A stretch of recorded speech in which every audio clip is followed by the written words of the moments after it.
आपने जो है वो देवबंद का भी कुछ अन्वेषण किया था और एक बड़ी प्यारी सी किताब है बहिश्ती जेवर, उसके बारे में भी आपने कुछ लिखा था। तो पहले थोड़ा ये बहिश्ती जेवर के बारे में बताएँ, हमारी ऑडियंस को पता नहीं है, उसके बाद फिर हम मदरसा एजुकेशन जो पर से है उसके ऊपर आएँगे। एक मौलाना मौलाना का नाम था अशरफ अली थानवी। तो देश के इस्लामिक स्कॉलर्स हम जिनको बोलते हैं, वो अशरफ अली थानवी को यहाँ माथे के ऊपर, देवबंद के संस्थापक थे वो। हाँ, संस्थापकों में से एक थे, तो उनको यहाँ रखते हैं। और ये बोला जाता है कि अशरफ अली थानवी ने अपने जीवन काल में इतनी किताबें लिखी, इतनी किताबें लिखी कि धरती को पूरा उनके लिखे अक्षरों से पाट सकते हैं। आधा फेक है, आधा सच है। लेकिन अशरफ अली थानवी की जो सबसे चर्चित किताब रही है, वो बहिश्ती ज़ेवर है। संजय भाई ने एकदम ठीक कहा। हनफी सेक्ट को मानने वाले मुस्लिम परिवारों में, जो अधिकांशतः भारत में है, लड़की की जब शादी होती है, तो दहेज में बहिश्ती ज़ेवर की कॉपी भी दी जाती है।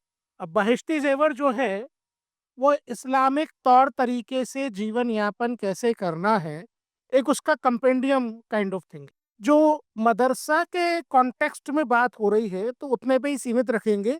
बहिश्ती ज़ेवर तो ऐसा है कि पूरा दिन उस पे हम बात कर सकते हैं। लेकिन मदरसों में उस किताब को पढ़ाया जा रहा था।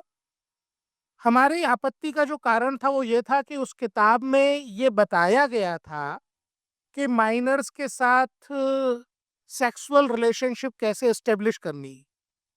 इस पॉइंट पे जाकर के वो ब्रेक हुआ कि भाई, माइनर्स के साथ, लाशों के साथ या जानवरों के साथ किस प्रकार सेक्सुअल रिलेशनशिप एस्टेब्लिश की जा सकती है, क्या कायदे होंगे, कब गुस्ल करना होगा, कब वजू टूटेगा, इतनी बारीकी से उसमें लिखा गया था कि वो दरिया गंज में जो सस्ती किताबें बिकती हैं ना, खैर, काफी संघर्ष के बाद अल्टीमेटली अब उन्होंने हमको ये बताया है कि बाइश्ती ज़ेवर नहीं पढ़ाते, पर मैं मानता नहीं इस बात को कि नहीं पढ़ाते, पढ़ाते तो होंगे ही। और वो काफी पॉपुलर किताब।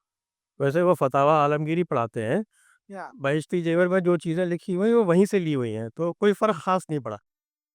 तो संजय भाई, फतवाए आलमगीरी का आपने जिक्र निकाला है, तो अपन औरंगजेब से शुरू कर सकते हैं फिर तो। बिल्कुल शुरू कर सकते हैं साहब, हम क्या है, हम फतावा आलमगीरी का ट्रांसलेशन करने में बिज़ी हैं। अरे, बड़ी समस्या हो रही है लेकिन कर रहे हैं। आप अगर फतवाए आलमगीरी का ट्रांसलेशन आप सफलतापूर्वक कर पाएंगे, संजय भाई, ये केवल भारत की भूमि की नहीं, पूरी धरती को सुरक्षित रखने के लिए एक बहुत बड़ी सेवा होगी। पहली बात तो, या हम मदरसे की बात करेंगे या एजुकेशन की बात करेंगे। मदरसा और एजुकेशन, इनका आपस में कोई वास्ता नहीं है। ये बात आप लोगों को अपने दिमाग में एकदम क्लियर कर लेना चाहिए। जहां जहां एजुकेशन की परिभाषा है और उसमें जो जो लिखा है, आप दुनिया के किसी भी मुल्क की, यूएन की, ग्लोबल कोई सी भी एजुकेशन की डेफिनेशन उठा लीजिए, मदरसा उनमें से कहीं भी फिट नहीं होता। आज के तारीख में जो मदरसा सिस्टम भारत में है, वो मदरसा सिस्टम बनाया ही केवल इसलिए गया था कि फतवाए आलमगीरी का जो सिस्टम था वो चलता रह सके। अब फतवाए आलमगीरी जो है, वो इंडियन शरिया है।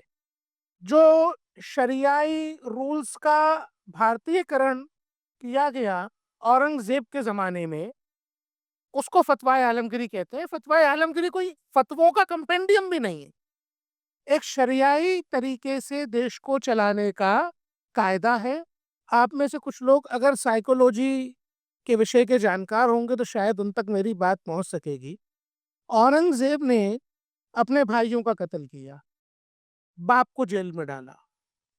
जितना खून उसने खुद के खानदान का बहाया, उसके बाद कोई भी ह्यूमन होगा, पिशाच से पिशाच ह्यूमन होगा अगर, तो भी कहीं उसको हीलिंग की जरूरत है, दिल में, दिमाग में। वो हीलिंग उसको जिन मौलाना और मौलवियों से मिली, उन्होंने उसको एक पर्टिकुलर वे ऑफ लाइफ दिया।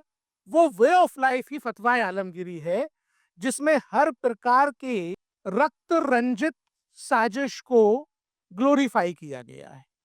फतवाए आलमगिरी उस एक्सटेंट तक जाता है, जब संजय भाई उसका अनुवाद करके पूरे देश को बता पाएंगे, तब पूरा देश ये भी समझ पाएगा कि जाति प्रथा कहाँ से आई।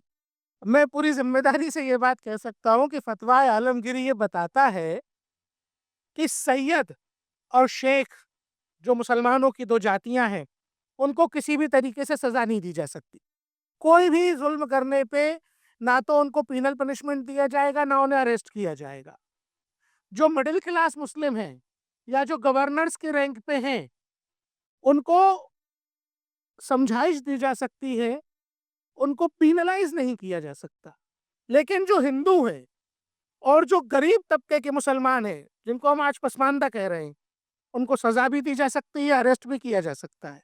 यानी जो आंख के बदले आंख का कानून है, चोरी में हाथ काटने का कानून है, वो उन लोगों पर लागू नहीं होगा जिन्होंने वो कोड ऑफ कंडक्ट को ड्रॉ किया है। वही फतवाए आलमगीरी है।